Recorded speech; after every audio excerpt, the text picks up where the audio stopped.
Bonsoir à tous et bienvenue dans cette nouvelle édition du 7-8 l'Hebdo, une émission pour revenir sur l'actualité départementale de la semaine. Voici les titres de ce vendredi 10 février. C'est un ouf de soulagement de plusieurs millions d'euros pour 50 ans en Yvelines et de nombreuses ex-villes nouvelles. L'Assemblée nationale revient sur sa remise en cause de l'avantage fiscal dont bénéficient plusieurs agglomérations. Nous évoquerons d'ailleurs cette actualité avec notre invité fil rouge, Grégory Garistier, le maire Les Républicains de Maurepas. Nous parlerons aussi avec lui de l'actualité de sa commune qui fête cette année ses 50 ans dans la ville nouvelle. Enfin, dans le reste de l'actualité, nous reviendrons sur ces entreprises yvelinoises qui dominent leur marché et du sport également avec un match féminin de handball organisé bientôt au Vélodrome de Saint-Quentin en Yvelines. Mais on ouvre ce 7-8 l'Hebdo sur un rassemblement organisé ce vendredi midi devant le tribunal de Versailles à l'appel de la section syndicale Sud Santé de l'hôpital Charcot. Leur objectif, défendre une de leurs collègues, Morgane, condamnée le 13 janvier à 3 ans de prison dont 18 mois ferme pour avoir introduit des stupéfiants et des téléphones pour un détenu à la maison d'arrêt de Bois d'Arcy. Une collègue qui a fait également l'objet d'une deuxième assignation ce vendredi, cette fois-ci pour exercice illégal de la profession d'infirmière car non inscrite à l'ordre infirmier ni au fichier ADELI. On écoute à ce propos Valérie Louis, infirmière à l'hôpital Charcot de Plaisir. On pense qu'ils veulent faire un exemple, une jurisprudence, effrayer la profession infirmière pour les obliger à s'inscrire à l'ordre. Comme ils n'arrivent pas à nous convaincre qu'ils sont vraiment là pour défendre notre profession, eh ben, ils le font par la contrainte ou par des exemples tels que celle-là pour nous contraindre par peur de se retrouver en exercice illégal.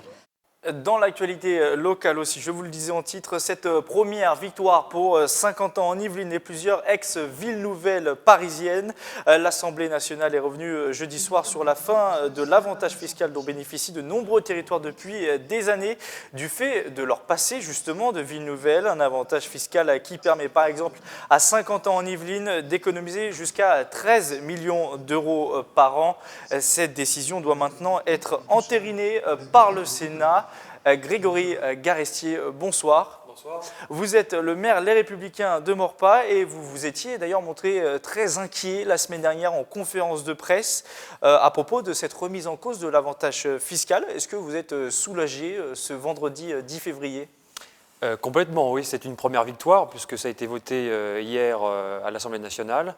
Maintenant, il y a la navette au Sénat, on est en procédure accélérée avant la fin de la session parlementaire. Donc on attend quand même le 16 février, mais en toute logique, il y aura un vote conforme et donc ce sera un soulagement pour l'année 2017. Parce que c'est inscrit quand même dans la proposition de loi et le gouvernement devra rendre un rapport pour savoir s'il faut maintenir, modifier ou supprimer cet avantage pour les ex-villes nouvelles. Alors c'est un peu technique comme problématique, on va donner quelques précisions, corrigez-moi si je me trompe, mais en gros certaines agglomérations comme Saint-Quentin ont une pondération fiscale du fait de leur endettement massif passé. Elles abondent du coup un peu moins ce qu'on appelle le fonds de péréquation intercommunale. Est-ce que c'est bien ça? Est-ce que c'est tout à fait ça. Voilà, les villes nouvelles, quand elles ont été envisagées et aménagées à l'époque, se sont lourdement endettées dans les années 70 à peu près. Dans les années 70, comme 50 ans de Yvelines, avec Maurepas d'ailleurs à l'époque, se sont lourdement endettées pour construire des équipements publics, pour faire venir des populations. Et donc à ce titre, elles ont bénéficié pendant des années d'un régime fiscal plus avantageux. Sauf que là, ce régime fiscal avait été totalement supprimé au mois de décembre en catimini, en plein milieu des vacances scolaires de Noël. C'était le 29 décembre, ouais. Le 29 décembre, par deux députés socialistes, d'ailleurs, je me suis un peu renseigné, totalement déconnectés des villes nouvelles, puisqu'elles n'étaient pas concernées. Et d'ailleurs, ils se sont rendus compte, là, au débat, il faut voir la vidéo sur le site de l'Assemblée nationale pour se rendre compte qu'une erreur a été commise et que ça a été fait sans note d'impact réel sur les finances de nos collectivités. Alors, coût éventuel, si c'était passé, et si ça passe, puisqu'il faut encore que ça aille au Sénat, c'est 13 millions d'euros pour Saint-Quentin, soit presque la moitié du budget d'investissement annuel de l'agglomération. Concrètement, comment on fait pour combler un trou éventuel comme ça de 13 millions d'euros ? Est-ce que c'est possible ? C'est possible certainement en une année, mais après, vous êtes sous l'eau, d'autant plus que ça se reproduit à chaque fois, tous les ans. Là, il aurait fallu soit réduire les investissements, soit augmenter les impôts locaux, ou soit réduire drastiquement la dépense publique en fermant des services, par exemple. Mais il faut savoir que l'impact était aussi sur certaines communes. Oui, et notamment Maurepas, plus d'1 million d'euros. Voilà, exactement. Le fonds de péréquation, ce qu'on appelle le FPIC, c'est un peu barbare, ouais. Et le FSRIF, qui est la fonds de péréquation en Ile-de-France. Et tout ça cumulé sur Maurepas, c'était 1,3 million d'euros qu'il fallait trouver avant le vote du budget. Et donc là aussi, comment on aurait fait à Maurepas, imaginons, avec 1,3 million à trouver? Eh ben, c'est très compliqué, il aurait fallu faire des choix drastiques, fermer des structures complètement.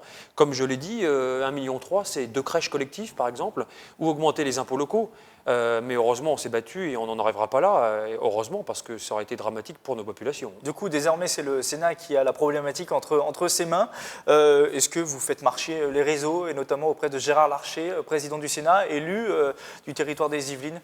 Oui, tout à fait. On fait du lobby? Oui, là on fait du lobbying auprès de tous les élus locaux, et notamment M. Gérard Larcher, que j'ai pu rencontrer d'ailleurs au Sénat, qui avait accepté un rendez-vous pour que je puisse lui parler de ce sujet-là, pour le mobiliser, d'autant plus que le Sénat n'avait pas voté le projet de loi de finances rectificatif. Et donc ça a été entendu, tous les parlementaires se sont mis en ordre de bataille. Notamment le président aussi de l'agglomération de Cergy-Pontoise, socialiste. Donc là, ce n'est pas une affaire politisée. Non, c'est une affaire de territoire et d'élus locaux. Gauche étaient contre... Tout à fait, parce que tout le monde est tombé quand même de sa chaise quand on a découvert que cet amendement avait été voté en catimini, sans aucune communication et note d'impact sur les budgets de nos agglomérations et notamment nos budgets aussi locaux de nos villes. Un dernier mot sur cette actualité qui soulève une autre problématique que vous avez vous-même abordée la semaine passée, puisque les élus de l'agglomération, vous avez dénoncé une décision du coup prise par des députés qui n'y connaissent pas grand-chose pendant les fêtes de fin d'année, donc une période un peu compliquée, déconnectée en quelque sorte de la réalité du terrain. Est-ce que ça veut dire, ou alors rattrapez-moi si le raccourci est trop rapide, que vous êtes contre le non-cumul des mandats qui peut éventuellement favoriser un peu cette déconnexion entre le député et les problématiques territoriales, ou alors ça n'a rien à voir? Je pense que ça n'a rien à voir. Vous avez des démocraties comme les États-Unis où il n'y a pas de cumul des mandats et où il y a beaucoup plus d'habitants par le nombre de représentants. Et ça ne pose pas de problème particulier, même si ce sont un régime démocratique différent, c'est une fédération. Mais en ce qui concerne la France... Cette déconnexion entre certains élus et le territoire, on en parle souvent, surtout en cette période électorale, ce manque de connaissance du terrain de certains élus. Comment on fait pour aller contre et pourtant, ça? le cumul des mandats existe. Est-ce qu'il faudrait s'interroger déjà pourquoi le pays va si mal alors que le cumul des mandats existe? Je pense que ça mérite réflexion. Déconnecter du terrain parce qu'on n'a pas de mandat local, je n'y crois pas. Vous savez, quand un parlementaire ou un sénateur actuellement ne cumule pas, parce que c'est possible, est-ce qu'il est pour autant un mauvais sénateur ou un mauvais député? Il a quand même une circonscription, et il a quand même des électeurs, des habitants qui le font remonter aussi, ou des assistants parlementaires, qui leur feront remonter aussi le terrain, à la rencontre aussi des élus locaux, des habitants. Donc moi, je n'y crois pas. Et je pense que plutôt les deux députés socialistes qui ont fait voter cet amendement ne connaissaient pas du tout la problématique des villes nouvelles, et parce qu'il n'y avait pas de note d'impact, tout simplement. Ça a été fait dans les arcanes de l'Assemblée sans réflexion. Pour conclure, en 2017, ce sera les élections législatives. Est-ce que Grégory Garestier, maire de Maurepas, souhaiterait un jour devenir député? Est-ce que c'est une ambition personnelle? Ma priorité, c'est Maurepas. J'ai été élu par les Maurepasiens, je suis Maurepasien de naissance et pour le moment, c'est ma ville. D'autant plus que si je me lançais dans une législative, je serais obligé de quitter mon poste de maire. Ouais. Ce n'est pas d'actualité. Je souhaite privilégier les Maurepasiens avant de penser à toute autre ambition. On va parler justement de Maurepas dans quelques minutes, mais on poursuit pour l'instant avec un débat sur l'Europe qui était organisé ce mercredi soir à la mairie de Versailles. L'événement s'inscrit dans un cycle de conférences organisé par les jeunes européens. Objectif, sensibiliser les plus jeunes aux questions européennes avant les élections présidentielles et législatives. Objet du débat mercredi, la politique extérieure et de la défense du vieux continent. Écoutez à ce propos l'un des organisateurs, Théophile Rospard. Il était au micro de Michael Elmidoro. On voit que c'est des thèmes qui font beaucoup de crispation en France, alors que les solutions apportées aux yeux des jeunes Européens doivent être européennes. Donc on voulait confronter un peu les jeunes de chaque parti politique pour voir leurs propositions et voir dans quelle mesure l'Europe peut aider à résoudre ces solutions.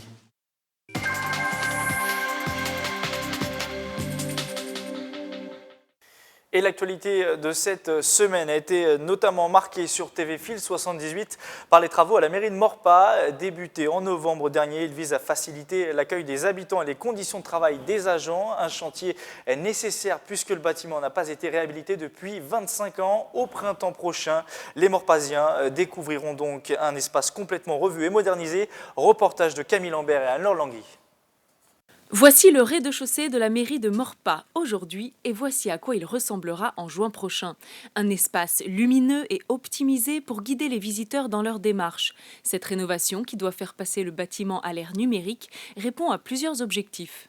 Le premier, c'est d'améliorer l'accueil des usagers, donc des Morepasiens, voire même des personnes qui n'habitent pas encore Maurepas.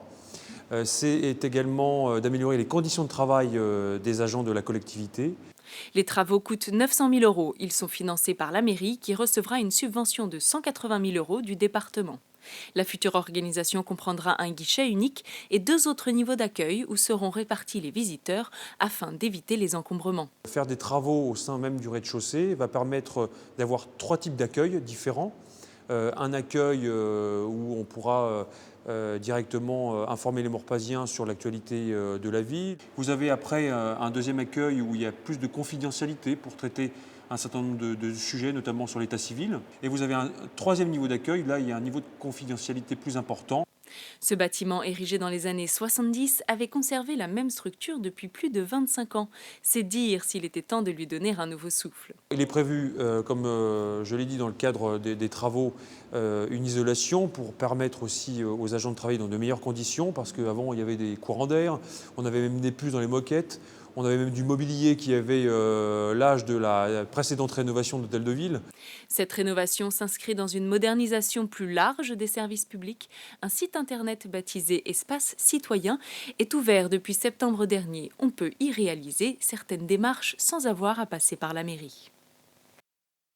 Alors, Grégory Garestier, 2017 pour Maurepas, c'est notamment des nouveaux locaux pour la mairie, mais pas que. Début aussi du chantier du cinéma, création d'un pôle petite enfance, construction de logements dans le futur écoquartier.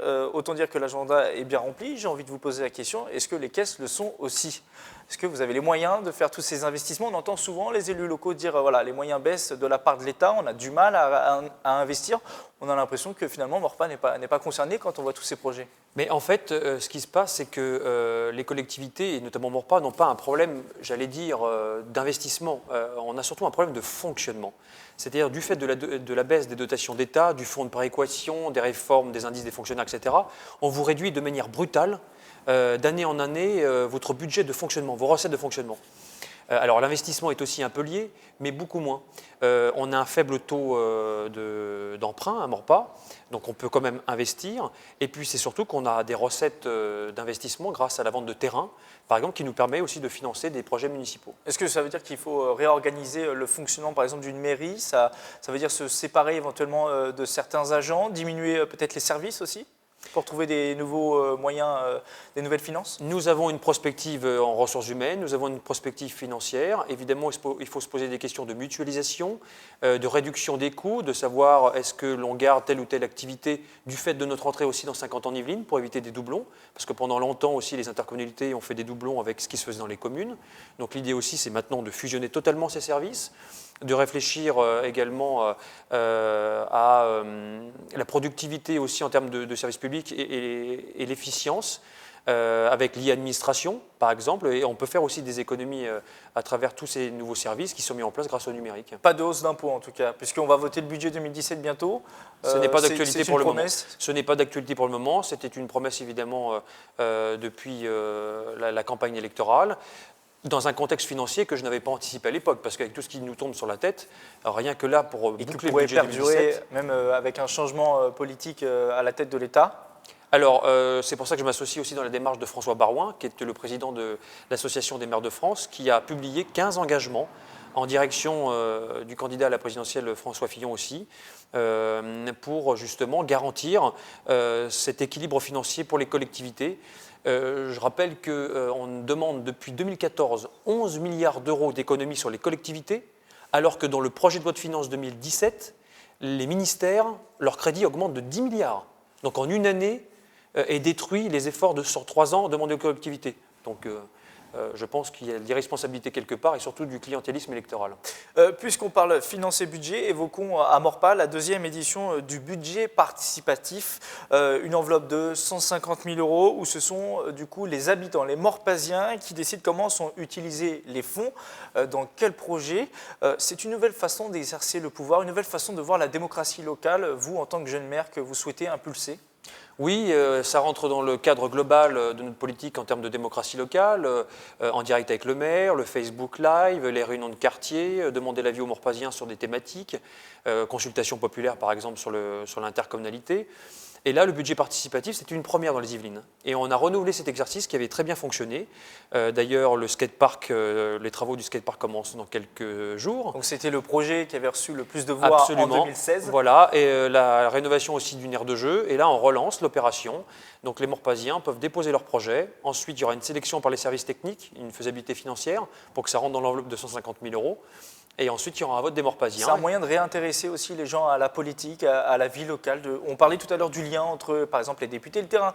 Là, est-ce que c'est aussi rapprocher, on va dire, l'équipe municipale, le maire de ses concitoyens, leur dire, vous pouvez participer, vous aussi, au budget de votre ville? Oui, tout à fait. C'est de les associer à la décision, à la proposition, à l'avenir de leur commune.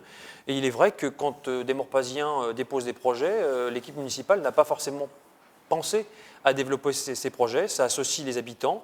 Et je trouve que c'est une démarche saine, noble, qu'il faut reproduire dans les années qui viennent, avec une enveloppe qui est quand même assez conséquente, 150 000 € d'investissement. Ce n'est pas rien pour améliorer le cadre de vie des habitants. Un mot enfin sur l'année 2017 à Morpa, la ville qui fête ses 50 ans dans la ville nouvelle. De nombreux événements sont prévus. Là, on parlait des investissements du futur, mais c'est aussi important de se rappeler l'histoire et pour éventuellement construire l'avenir. On fait un peu de philosophie. Oui, on est d'accord. Il ne faut jamais oublier d'où on vient, comment la ville s'est construite. 50 ans dans la ville nouvelle. Voilà, Morpa, dans les années 60, ne faisait à peine que 400 habitants. On est à plus de 19 000. Vous n'étiez pas né? Je n'étais pas né, voilà, je n'étais pas né. Donc, c'est important aussi de se souvenir comment a été construite la ville pour envisager l'avenir, notamment avec le futur écoquartier, vous l'avez dit tout à l'heure, qui va être aménagé, la rénovation aussi de tous nos bâtiments. Et on voit bien aussi qu'ils arrivent en fin de vie. Tous nos bâtiments, d'ailleurs, ou la ville nouvelle de l'époque, Saint-Quentin, s'était endetté pour les construire, mais on en est sorti en 83 pour y retourner en 2016, montre bien finalement l'importance d'avoir une vraie vision d'avenir, mais surtout les moyens financiers qui vont avec. L'identité du territoire, il en est aussi question dans le projet de fusion entre les départements des Yvelines et des Hauts-de-Seine, un projet qui avance à grands pas. Il y a quelques jours, le deuxième budget commun a été adopté, non sans opposition dans les Yvelines. Cette semaine, nous avons reçu sur ce plateau Philippe Briot, conseiller départemental et maire du Chesnay. Il est revenu notamment sur ses doutes à propos de ce rapprochement. Écoutez-le. À la fin de l'année dernière, on a créé une boîte qui est un établissement public, dans lequel on transfère pour les deux départements des compétences, l'archéologie, l'adoption et les routes. Mais on transfère aussi les recettes compétentes. Et après les sénatoriales, parce que bien sûr on ne fait rien pendant les élections, on transférera en septembre ou en octobre la totalité des compétences, où le président de cette nouvelle boîte est Patrick Devedjian et pas Pierre Bédier. Donc ça veut dire que, vous voyez, j'ai découvert par une note auprès du personnel qu'on va transférer le personnel à Guyancourt dans un immeuble de location. Donc ça veut dire qu'en octobre, enfin l'été prochain, 2017, on transfère les 700 personnes qui travaillent sur Versailles, sur différents sites, à Guyancourt, dans un immeuble en location, soi-disant pour revenir à Versailles dans un nouveau immeuble. Mais pas du tout. En fait, on va transférer tout le monde à Guyancourt. Septembre, octobre, une fusion, enfin allez, pas une fusion parce que c'est une décision gouvernementale, mais je dirais tout le monde dans la boîte, dans la nouvelle boîte, et puis finalement, il n'y a plus d'Yvelines. Grégory Garestier, vous n'êtes pas conseiller départemental, mais j'imagine que c'est un sujet qui vous intéresse, que vous suivez. Vous en pensez quoi, vous, de ce rapprochement avec le département des Hauts-de-Seine? Vous faites partie des réticents ou alors plutôt des fans de ce projet qui disent que c'est bon pour faire des économies, pour continuer à investir, de mutualiser les moyens? De faire des économies, pourquoi pas, mais moi j'aimerais qu'on m'explique le sens d'une fusion avec le 92. On a un beau département qui est celui des Yvelines. Moi-même, en tant que maire, je ne suis pas associé à cette démarche et je le regrette parce que ce sont des enjeux d'avenir. J'aimerais comprendre pourquoi on le fait, avec qui, avec quels moyens. Et donc pour le moment, c'est un peu flou pour moi, voire même beaucoup. Alors le conseiller départemental de votre canton, qui est Yves Vandeval, lui par exemple, il dit que quand on vient de 50 ans en Yvelines, on aurait plus d'intérêt à se rapprocher de l'Essonne et notamment de Paris-Saclay. Vous pensez quoi, par exemple, de cette proposition-là, travailler plus l'université de Versailles-Saint-Quentin, toute l'économie de Saint-Quentin, avec le projet d'intérêt national de Paris-Saclay? Mais l'avis de Yves Vandeval, dont je suis le suppléant en conseil départemental. D'ailleurs, tout à fait. Précisons. Mais c'est du bon sens ce qu'il dit, puisque avec 50 ans en Yvelines, on travaille déjà avec le plateau de Saclay, notamment sur le développement économique. Donc évidemment, ça a du sens, c'est le même bassin de vie. Il faut le souligner. Mais après, plus largement, sur les fusions, j'aimerais qu'on m'explique pourquoi on le fait, qu'est-ce que ça va apporter aux habitants, parce que avant de se lancer dans une machine technocratique à créer des établissements publics, etc., il faut aussi expliquer qu'est-ce que ça va changer pour les habitants, et surtout sans pression fiscale supplémentaire. Donc pour le moment, pour moi, c'est encore un peu flou. Voilà. L'actualité cette semaine, on change de sujet, elle est forcément politique avec François Fillon qui a tenu une conférence cette semaine pour contre-attaquer, relancer sa campagne. L'ancien ministre qui a confirmé qu'il irait au bout justement de cette campagne présidentielle, il a rassuré ses soutiens locaux. Vous, comment vous vivez toutes ces semaines, tous ces jours d'agitation autour de votre favori à vous pour l'élection présidentielle en tant qu'élu local? Oui, je l'avais soutenu au premier et second tour. D'ailleurs, il a été élu largement avec une dynamique. Moi, ce que je regrette, c'est, et je le dis, je n'ai pas peur de le dire, c'est le lynchage médiatique. C'est-à-dire, est-ce que, pour autant, quand il y avait l'affaire Cahuzac, le Premier ministre de l'époque avait démissionné, ou même Benoît Hamon, qui était ministre à l'époque, n'a pas démissionné, vous voyez, alors que M. Cahuzac a été condamné quand même à de la prison ferme, alors que François Fillon ne l'a pas été, il n'est pas encore mis en examen, et je pense qu'il ne le sera pas, parce qu'il n'y a rien d'illégal. Deux poids, deux mesures, selon vous?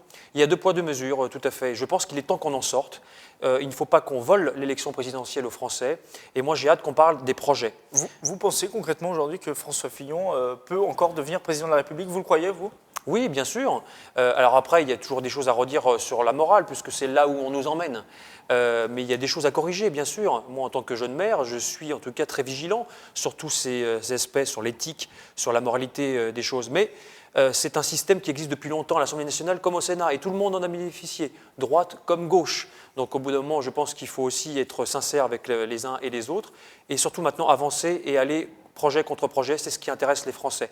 La vision qu'on souhaite donner à son pays, là où on souhaite emmener les Français, comment on le fait, avec qui, avec quels moyens, parce qu'on est en France en ce moment, ça ne va pas très bien. D'ailleurs, la Cour des comptes l'a souligné, où le prochain président devra faire d'énormes efforts pour maintenir justement un déficit ou baisser la dette. Merci Grégory Garessi d'être venu en plateau. Merci d'avoir répondu à nos questions. Je rappelle que vous êtes le maire Les Républicains de Maurepas. L'économie dans l'actualité locale aussi. Il y a quelques jours, le journal Les Échos a publié un classement des 500 champions français de la croissance. Et à la 162e place de ce classement, c'est précis, on retrouve Atermès, une PME du territoire de Saint-Quentin en Yvelines. Taux de croissance annuel moyen 46%. Reportage de Nicolas Dandry.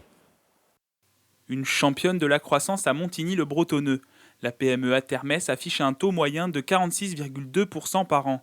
Une réussite pour cette entreprise spécialisée dans des produits de haute technologie destinés aux industriels de la sécurité défense. Cette croissance, elle est due aux investissements que nous avons faits en recherche et développement et l'accompagnement que nous avons eu quand même des clients qui nous font confiance, et puis alors à la motivation du personnel. Créée en 1989, cette PME est venue s'installer à Montigny-le-Bretonneux, notamment pour se rapprocher de ses clients comme Thales, EADS ou MBDA, des donneurs d'ordre exigeants qui nécessitent de la main-d'œuvre très qualifiée et difficile à trouver. C'est le savoir-faire, c'est l'ancienneté de la société aussi, donc sa pérennité, son savoir-faire. On a énormément de collaborateurs extrêmement compétents. Nous pourrions embaucher à peu près 10 ou 15 personnes supplémentaires si on les avait tout de suite. Par rapport à notre chiffre d'affaires et à nos carnets de commandes, c'est un vrai manque, quoi. Autre facteur de croissance, le développement de leur propre gamme de produits à l'export. 20% du chiffre d'affaires est réinvesti dans la recherche et développement, ce qui représente 6 millions d'euros en 2015, notamment pour développer ce système de surveillance aux frontières et de sites stratégiques destinés à l'exportation. Dans le marché export, très clairement, nous travaillons avec des grands donneurs d'ordre de la défense. Notre client le plus important est un client chinois qui s'appelle Norinco. Prochaine étape, poursuivre le développement de ces produits pour passer d'un statut de PME à celui d'entreprise de taille intermédiaire. Du sport pour fermer ce 7-8 l'hebdo et le Vélodrome national de Saint-Quentin-en-Yvelines qui va accueillir au mois de mars un match de handball féminin. Ici Paris contre le club de Brest. Objectif accueillir jusqu'à 5000 spectateurs. Les précisions de Mickaël Elmidoro. Ce sera une grande première au Vélodrome national de Saint-Quentin-en-Yvelines. Un match de D1 féminine de handball va être organisé le samedi 25 mars dans la structure, avec au programme une rencontre de haut niveau entre les clubs d'ici Paris et de Brest. Là, on est ravis d'accueillir du hand, on espère après pouvoir accueillir du basket, du volley.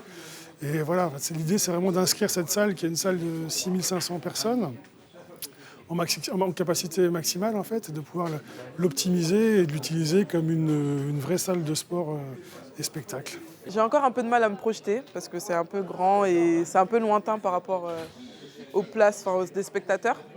Donc, je sais pas, c'est excitant et en même temps ça fait un peu peur. La rencontre sera avant tout un choc du championnat entre les deux co-leaders de la division. Des stars du handball féminin seront sur la feuille de match. Parmi les joueuses, on retrouvera la demi-centre Stine Oftedal, médaillée de bronze au dernier JO avec la Norvège et championne du monde 2015. Ça va être très très cool. C'est aussi un match très important pour nous. Moi, j'aime bien jouer des matchs comme ça aussi, avec la pression, avec beaucoup de monde. C'est ça qu'on aime. Du monde, il devrait y en avoir. L'objectif annoncé ce mardi 7 février en conférence de presse est de battre le record de 5127 places vendues pour un match de D1 féminine. Pour atteindre ce chiffre, les premiers tickets seront accessibles à 5 €. Déjà, j'espère que le record sera atteint. En tant que joueuse, c'est un énorme événement, donc hâte d'y être. Et en même temps, on a un peu d'appréhension parce qu'on sait qu'on sera vu par beaucoup de personnes et on sait qu'il faudra justement faire une belle prestation. En attendant ce match de gala, les joueuses d'ici Paris se sont déjà familiarisées avec l'enceinte sportive en s'essayant au traditionnel baptême de piste. Le handball et le vélodrome, une histoire qui roule déjà. C'est la fin de ce 7-8 l'hebdo. Merci de nous avoir suivis. Nos reportages sont à retrouver sur tvfil78.com ou l'application TVFil78. Bon week-end à tous et à la semaine prochaine.